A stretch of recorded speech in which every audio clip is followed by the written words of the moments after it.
புனித மத்தேயு எழுதிய நற்செய்தியிலிருந்து வாசகம். அதிகாரம் 25, இறை வசனங்கள் 1 தொடக்கம் 13 வரை.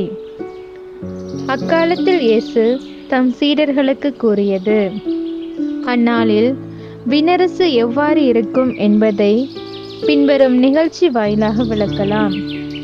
மணமகனை எதிர்கொள்ள மணமகளின் தோழியர் 10 பேர் தங்கள் விளக்குகளை எடுத்துக்கொண்டு புறப்பட்டு சென்றார்கள். அவர்களுள் 5 பேர் அறிவிலிகள், 5 பேர் முன்மதி உடையவர்கள். அறிவிலிகள் 5 தங்கள் விளக்குகளை எடுத்துச் சென்றார்கள்.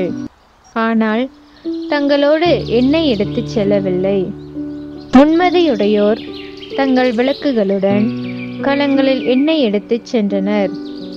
மணமகன் வர காலம் தாழ்த்தவே அனைவரும் தூக்க மயக்கத்தால் உறங்கிவிட்டனர். நள்ளிரவில், இதோ மணமகன் வருகிறார், அவரை எதிர்கொள்ள வாருங்கள் என்ற உரத்த குரல் ஒலித்தது. மணமகளின் தோழியர் எல்லாரும் எழுந்து தங்கள் விளக்குகளை ஒழுங்குபடுத்தினர். அப்போது அறிவிலிகள் முன்மதியுடையோரை பார்த்து, தங்கள் விளக்குகள் அணைந்து கொண்டிருக்கின்றன, உங்கள் எண்ணெயில் எங்களுக்கும் கொடுங்கள் என்றார்கள். முன்மதி உடையவர்கள் மறுமொழியாக, உங்களுக்கும் எங்களுக்கும் எண்ணெய் போதுமான அளவு இராமல் போகலாம். எனவே வணிகரிடம் போய் நீங்களே வாங்கிக் கொள்வதுதான் நல்லது என்றார்கள். அவர்களும் வாங்க புறப்பட்டு சென்றார்கள்.